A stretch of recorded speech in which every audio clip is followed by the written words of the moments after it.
I was not a model student myself, unfortunately. When I came to college, I did struggle and I had those challenges. But I also found those people that were instrumental in helping to keep me engaged with my higher education journey. I'm in it for the transformation that can take place, because when change happens, a ripple effect occurs, and it impacts families, communities, and future generations. We want to see students come to our college and get the credential that they want and need to have to change their lives and their families' lives and their own trajectory. For many, education's the bridge from, say, like their current state to their aspirational state. And I like to know that I had a hand in helping someone take a step towards, that future self. Having AI at our disposal is all about meeting students where they are. AI isn't about replacing the human side, but instead amplifying it. It's able to take a lot of the redundancy out of the day-to-day of the admissions counselor work that a lot of time was ultimately dreaded. That helps our team concentrate on complex problems when students call rather than answering simple questions. I do what I do to open the doors of opportunities that may never have existed before, because those opportunities ultimately transform lives. Visit element451.com and discover how a digital workforce can help empower your team to focus on what really matters. What I think makes his perspective so powerful is he's not just thinking about his own future. He's thinking about the next generation. Hit it! That's what I'm talking about. Wait! Okay, now, from the beginning. Hit it, boys. Welcome to Higher Ed Pulse, your no-fluff guide to artificial intelligence in higher ed. I'm Mallory Willsea, bringing nearly 20 years of edtech and marketing expertise straight to your earbuds. Higher ed leaders are expected to master AI overnight, but let's be real, no one has time to sift through every headline, hot take, or research report. That's why every Monday I'll break down what actually matters, fast, clear, and to the point. Want to sound like the smartest person in the room at your next team meeting? You're in the right place. Let's dive in. Welcome back to Higher Ed Pulse. On today's episode, if you think students are just using AI to write papers, think again. T.Y. Stone is a senior at Augustana College who's building marketing campaigns for the NFL, co-hosting on student radio, and dreaming up a nonprofit called CoBlack to teach coding and design to at-risk youth. He's here to talk about how he uses AI and why he believes it belongs in every middle and high school classroom. T.Y., welcome to the Pulse. Hello. Thank you for the opportunity. How are you? I am doing great. We just met a few weeks ago in Grand Rapids at the Digital Collegium Annual Conference, which is so interesting. I know a lot of listeners are familiar with that event, and we don't usually go there to meet students, yet there you were and a whole cohort from your college. So how did that happen? How did you get that opportunity? Yeah, we want to thank Doug and Andy. They are directors of our EDGE program, the Entrepreneurial Development Through Guided Experiences. It's kind of like a mouthful. Okay, so actually it was conveniently close. So let's just get that out of the way. It was in Grand Rapids, Michigan. Yeah, we are in the Quad Cities near Iowa. So the drive was pretty cool to do. But I think last year it was in Philly or maybe somewhere else. And that takes a plane. So that's more resources. So we had the opportunity to bring myself and 7 others from this program within Augustana College, and it was life-changing. Definitely. Wow. So you were attending the conference, is that right? You just got to go to sessions and network and learn. What was your golden nugget from Digital Collegium? So I was actually a track chair for the digital content, the digital strategy and content track. So it wasn't just all networking and kind of relaxing, being able to moderate chats and listen to different people's perspective and guide the online users, questioning. It was awesome. And just learning from these different people about new tools to be able to use, new websites, new ways to be able to network, making sure that the students get to your institution was the supreme thing I kind of recognized there. And it was really cool to see because I'm a non-traditional student. And back when I first started school in 2007, none of these resources existed in streamlining and making things accessible as far as information and how to navigate websites as far as school institutional websites are concerned. That was huge. And I didn't even know companies like dedicated, like full companies to these efforts. That's awesome. Well, y'all, there's a lot to talk about right now in terms of how students might use AI, but TY is living proof of how they actually are using it. And he's using it to write smarter, create faster, and collaborate better while still questioning what it means to stay authentic in the process. But what I think makes his perspective so powerful is he's not just thinking about his own future. He's thinking about the next generation.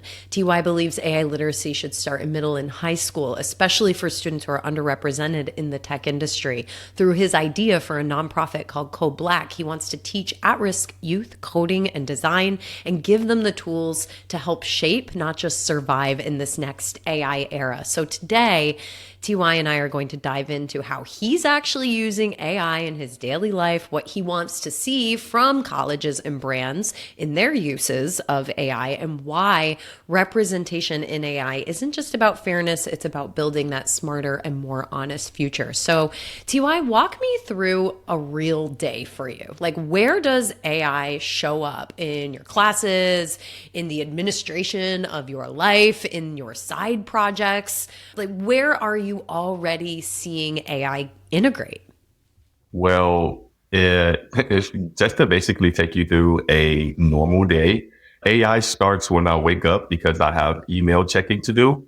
And there are some emails that are they are just ridiculous. So I use them to organize my emails in a way where I can summarize them and, compartmentalize them in ways where without it, I just sit there spending so much time reading through these manually. And so even just waking up and checking through emails, as far as school is concerned, AI really helps me structure my thinking and organize my thinking in a way that's conducive to my learning.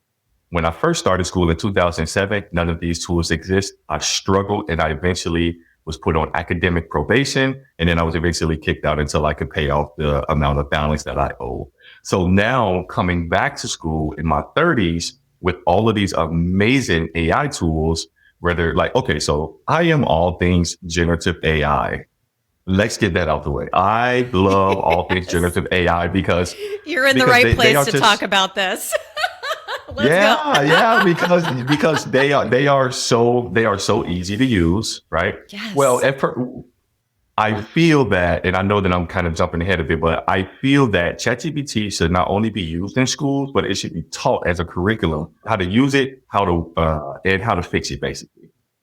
I feel that, so for my regular academic usage, it's really kind of like shamed. It's really shamed in an academic setting where it's like, don't use ChatGPT, learn it. And then you could, so I really feel that this culture of like shaming ChatGPT instead of embracing it and also teaching the young how to use it. I say this jokingly, but ChatGPT is not for people that are not smart enough to use ChatGPT. Okay. And I say that jokingly because ChatGPTs are confident liars. They will come up from your prompt, come up with an idea that they think is right, and then they'll confidently convince you that this information is right. So if you're not actually researching and cross-checking the information that these ChatGPTs or the generative AIs are presenting, you're gonna have a problem. So for me, using ChatGPT to help me structure my thoughts, whether it's for writing a paper, writing a speech, whether it's to help me be able to be a better project manager, ChatGPT shows up in all facets. So look, I want to talk to you about this app, Poe, P-O-E, right? It has every ChatGPT, every type of generative AI that you would want.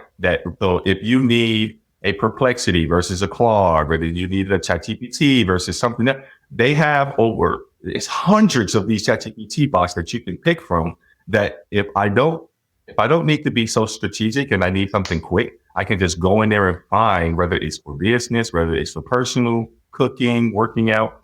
So I use ChatGPT in such a wide variety of ranges where it's like, it's a way for me to structure my thoughts, be more timely because I am terrible with time.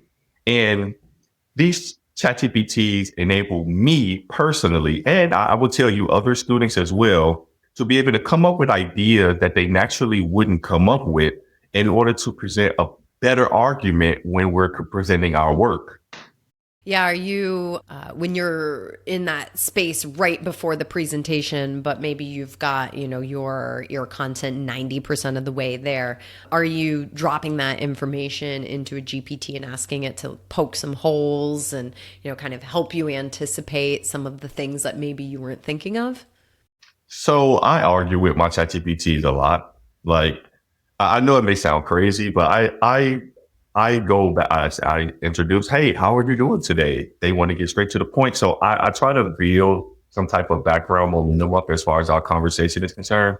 And then, yes, I do drop that in to ask them, hey, poke holes, see where I can improve, see what's better. Is there any more pieces of information out there that could solidify the ideas that I'm coming up with? But as a final project, I am so against using ChatGPT as a final project because, again, what you've learned, intelligence take the ability to understand what you've learned and come up with something new or add it to a newer concept. And ChatGPT won't do that. And when you're around these professors that for months at a time, they know how you talk, they know your behaviors. So when you present something like that, not only do you discredit yourself, you don't learn anything. There's really nothing beneficial from taking it that way.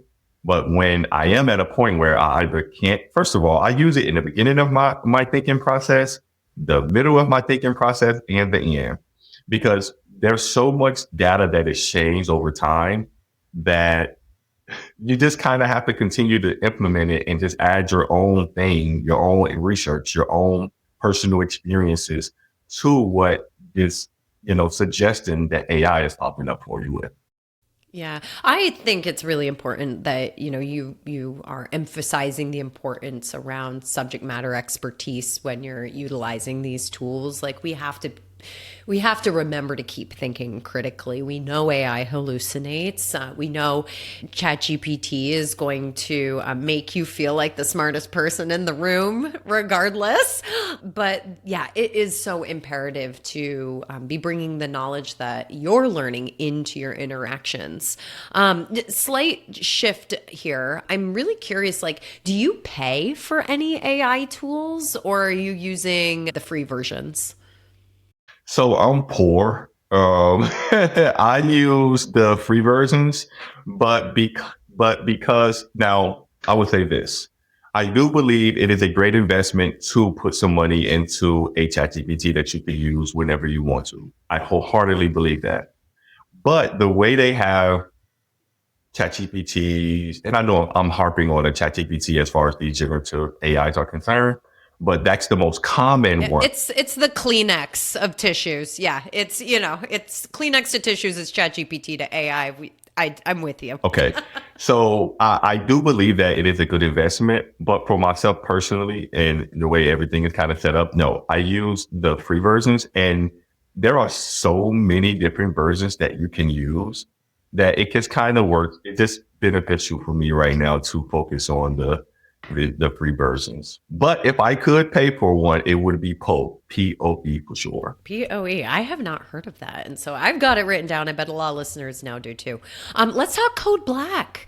So what is this nonprofit that you are dreaming up of? Where did this idea come from? And it's got to be filling a gap that you're seeing out there. So yeah, talk to us about that, TY. So I did a paper in 2021, 2022 on the digital divide.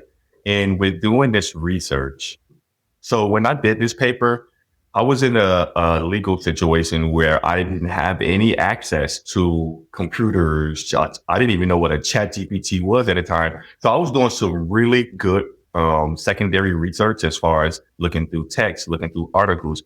And the information that I found on the digital divide and how that affects low income communities, it affects them economically, it affects them scholarly, and it affects them socially as well. So I feel that I felt the trend maybe 2023, where there was this shame around this amazing tool that you could use, but academically, they didn't kind of want you to use it. And I felt that was dangerous because the younger people, there is data that suggests that kids as young as in the 6th and 4th grade are using ChatGPT to do their homework. So the reason why I wanted to create CoBlack, which its mission is to teach at-risk youth how to code and do graphic design. The reason is because those particular fields of study aren't really focused in low-income communities. Like, I'm from Chicago. I can tell you the Chicago public school system does not integrate AI into its curriculum. It does not teach you how. First of all, people that look like me, we're not pushed into AI. We're not pushed into tech. We're not pushed into coding. We're underrepresented. And the way that the trends are going, by 2030, a lot of these jobs won't even exist. There was a study done that said 30% of the jobs that Black people are in have a 75% automated rate, which means they can be replaced by AI. So what my goal is to teach young at-risk individuals how to do coding and do graphic design in order for them to be able to learn how to work AI, learn how to use or fix AI, because that's where we're going. And if the schools are saying, hey, stay away from ChatGPT, you're now pushing them away from a tool that will allow them to be successful in the future.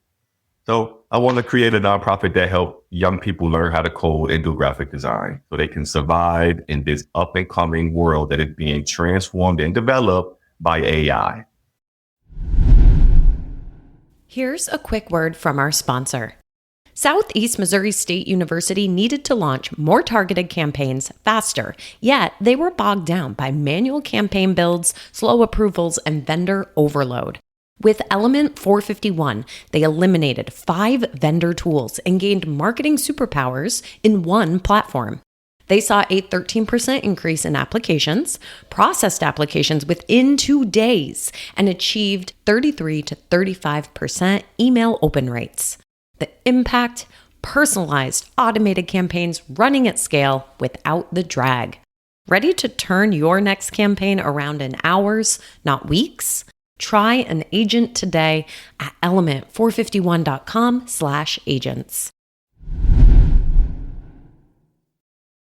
I love this. And, I gotta ask, what is your mindset of graduating? Like, you're a senior, and I've seen a lot of these studies too. And some of the headlines that have stuck with me are that over the next X number of years, X being anywhere from like 1 to 5, depending on which study you read, entry-level jobs are being, are predicted to like just evaporate, especially in certain industries. So we'll get back to CoBlack, but like for you and yourself, just staring at graduation right in front of you, like how are you and your classmates kind of handling that? It's, I guess we're kind of all over the spectrum from nervous to excited, So for me personally, I am, I guess I'm in the middle. I'm kind of neutral. I'm really ready for it to happen so that work opportunities can happen for me because a lot of the work opportunities that I'm looking for now kind of coincide with my school schedule. So I'm really just kind of looking to get school over with. I am super burned out.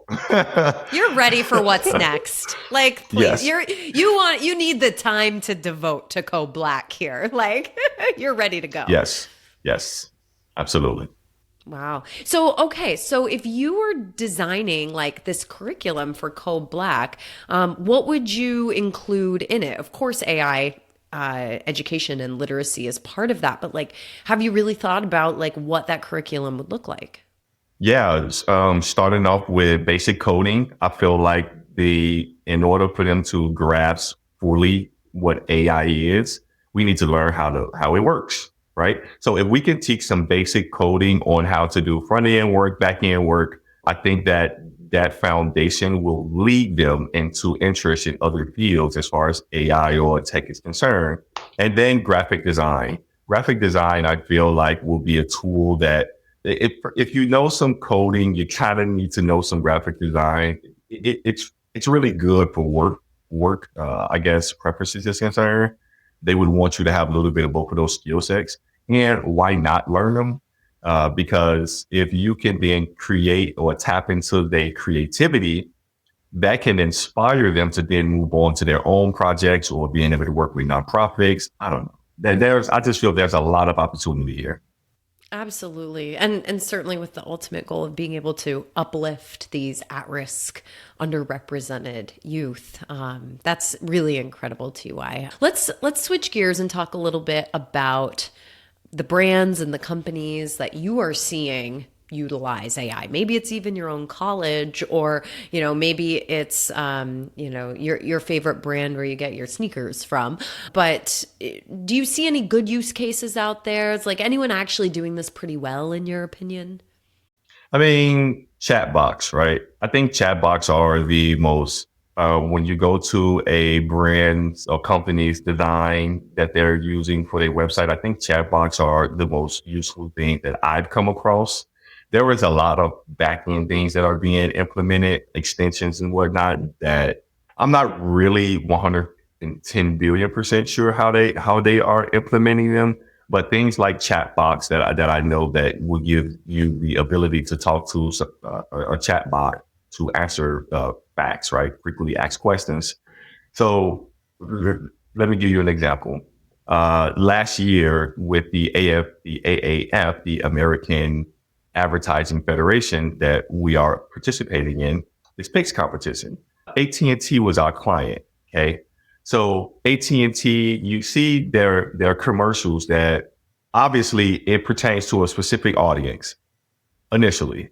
And then you can see the graphic generators that have been used, like that's the ChatGPT, the chat box, and the generative image AI are the most common ones that I see. And I don't too much care for the generative image creators. I don't too much care for them. I don't too much care for AI talking to me. When we're writing something, I feel more comfortable with it. But as far as like the imagery, as far as the visuals, it as a consumer, as somebody that's into marketing, I just personally don't. I personally don't like it. If you were, say, using your college's AI chatbot for, some task or something that you needed to get done, is there a line that exists between helpful and creepy for you in those responses? Like, is there anything that you would come at you and you'd be like, oh, too much chatbot? Again, the voice, and so ChatGPT can't even capture my voice or tone. So it just feels weird to just hear it or just see some type of imagery behind it. If it's written, I can accept it way better because I can then go and digest it. But if I hear it from ChatGPT, I'm automatically gonna say, "Hey, this is void. This is there's no belief inside of me on what this is being presented to me." Yeah. If brands started like disclosing like on content, anything from an email all the way to some interaction on a website or anything in between, like if there was this disclosure of this message was AI assisted, would that mean anything to you positively or negatively, or would it change any of your behaviors? So in our school culture, it's kind of like they have pushed shaming, and I don't think it's just my higher ed institution. I think that it's across the board, but I can only personally speak about my own. they don't like the ChatGPT. So when I see something has been generatively created by a ChatGPT or AI assistant, there is something inside of me that does say, well, the authenticity isn't as strong because it's been beat to me like, hey, no, do it yourself first and then, move into other avenues. So when I do see it, it does create a cause to pause. Yeah, it does.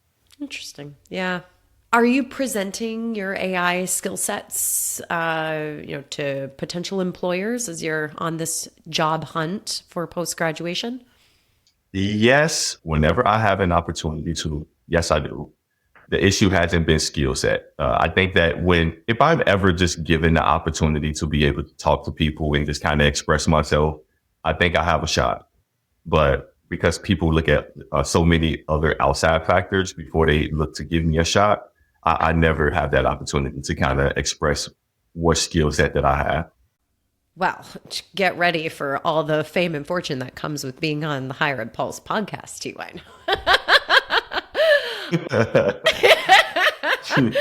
So I know you're at the end of your college journey, but if you put yourself back in the mindset, back in 2006 or 7, when you were starting to explore schools, or throughout, the last X number of years, there's a big debate going on in higher ed right now around whether or not AI should be playing a role in admission decisions for students, financial aid decisions for students, both prospective and current.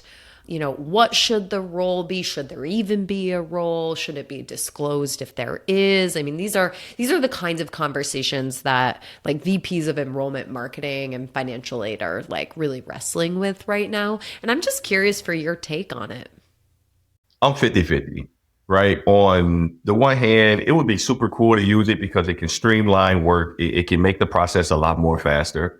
But on the bad side, if that AI is if it's not genuine, if the information isn't true, unbiased, then the issue starts to become that they might, the algorithm might only focus on the middle part of the information. And then now they're only getting X amount of students that are of a specific demographic, right? So I am not, I just like ChatGPT. I'm not so sure on being able to use these AIs to be able to, because jobs do it. Jobs are doing it right now. And personally, I feel, and I understand why, but jobs are doing it and it's bad. So to do something like that for higher ed students, I think it just needs some time. Yeah. I was at a conference a little earlier this year, and I asked the room of professionals to stand up if they would allow ChatGPT, or not ChatGPT, but just like any AI, have complete control of their retirement account without oversight. There were people standing in the back of the room and they all kind of like squatted down in that moment. They were like, we are not standing for this. And I think it's that same sentiment there, right? It's like we trust generative AI and AI with being an advisor, helping us be better at our craft.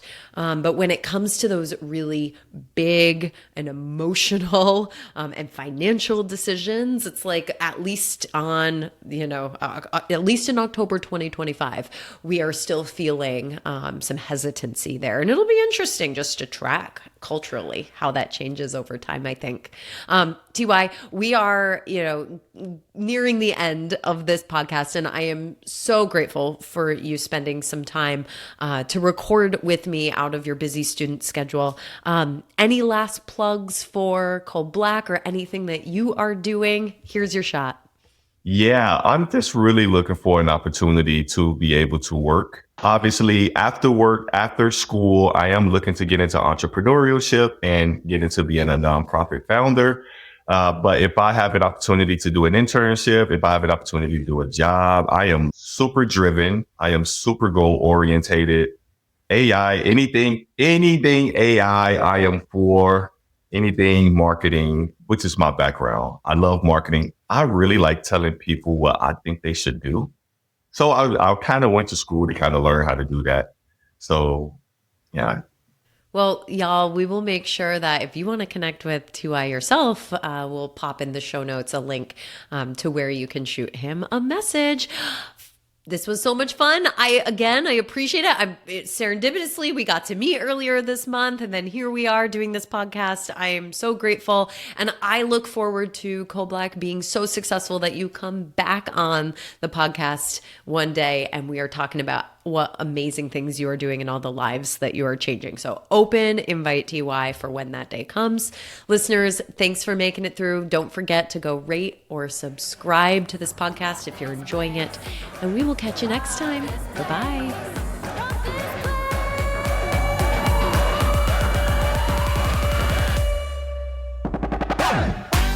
Thanks for listening to the Higher Ed Pulse. The show is a proud member of the Enrollify Network, home to Higher Ed's largest collection of podcasts. Enrollify is where higher ed goes to grow. So be sure to check out our other podcasts, webinars, video clips, blogs, and more. Visit Enrollify.org and subscribe for all the latest details and content drops directly to your inbox. Enrollify is brought to you by Element 451, the digital workforce platform for higher ed. Learn more at element451.com.